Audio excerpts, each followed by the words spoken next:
গণভবন থেকে সবাই একটা করে জিনিস হাতে করে নিয়ে আসছে, তাও আবেগের বশে। দেখেন, যিনি শেখ হাসিনার জাইঙ্গা হাতে করে বের হয়েছেন গণভবন থেকে, তিনি কি ওই জাইঙ্গে বিক্রি করে কোটিপতি হবেন? হবেন না। যিনি একটা ব্রাশ নিয়ে বের হয়েছেন, যিনি একটা চিরুনি নিয়ে আসছেন, তিনি কি ওইগুলো বিক্রি করে বড়লোক হবেন, কোটিপতি হবেন, লাখপতি হবেন? কিছুই হবেন না। তো এটা আসলে লুট আপনারা কিভাবে বলছেন?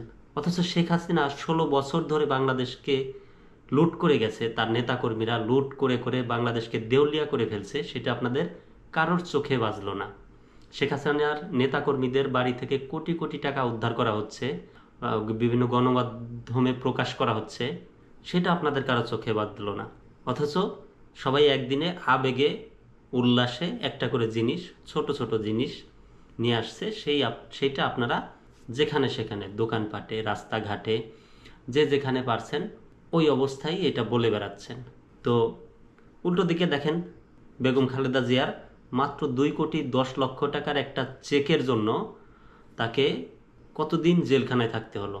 তার ওইটার কোনো মানে চিকিৎসার জন্য বাইরে যেতে দেওয়া হলো না। তাহলে সেই বিষয়গুলো আপনাদের চোখে পড়লো না, চোখে এসে পড়লো আপনাদের সবাই ছোট ছোট একটা করে জিনিস।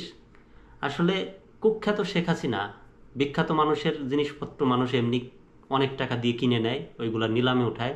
তো ওইভাবে ওই হিসাবে যে শেখ হাসিনা একজন কুখ্যাত মানুষ, তার একটা জিনিস নিয়ে আসছে মানুষ, সাধারণ মানুষ, কোনো দলের না, সাধারণ আমজনতা, তারা গিয়ে একটা করে জিনিস হাতে করে নিয়ে আসছে, সেই বিষয়টা আপনারা যেখানে সেখানে বলে বেড়াচ্ছেন যে শেখ হাসিনার অমুক জিনিস নিয়ে গেছে, তমুক জিনিস নিয়ে গেছে, শেখ হাসিনার এসি নিয়ে গেছে, শেখ হাসিনার হাঁস নিয়ে গেছে।